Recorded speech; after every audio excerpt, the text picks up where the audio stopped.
asawa, sa imong mga anak, o gisulay ka, walay makapatumba kanimo sa paghigugma diha sa buhay nato nga Dios. That is a reborn person. Kung wala ni iulang nga bugas sa ibuhato na ko, ito na mo taon sa itong silingan. Sa di siya kakanta ba, iyang isulat niya. Siya, blessed are those who keep justice. Balaan o bulahan. Parehas ba ni Mama Mary? Nga tinawag man siya bulahan o balaan. Magandang araw po sa kanilang lahat at ako po'y nagagalak sa araw na ito na tayo po'y muling magkasama upang pakinggan ang salita ng ating buhay na Panginoon. Kaya sabi ng banal na kasulatan, man shall not live by bread alone, but by every word that proceedeth out in the mouth of God.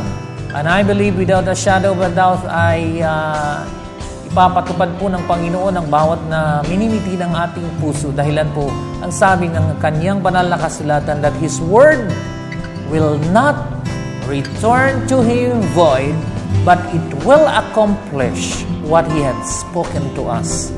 So how's your ministry in New Zealand? My ministry in New Zealand, we work with our local church, my wife and I. We engage in prophetic evangelists, use them.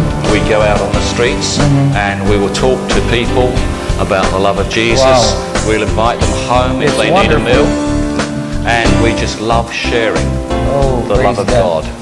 So that is why the Word of God says that go ye into all the world and Yes. preach the gospel. Yes. Sa araw nito ay may mga kasama akong mga pastor. Ito po'y mga legal na pastor sa Word of Life Cornerstone Glory Church.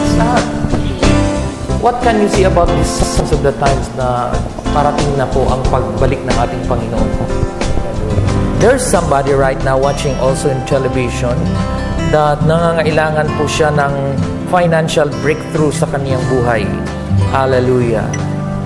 Our God is a God of provider. He is our Jehovah Jireh, who provides the needs of His people.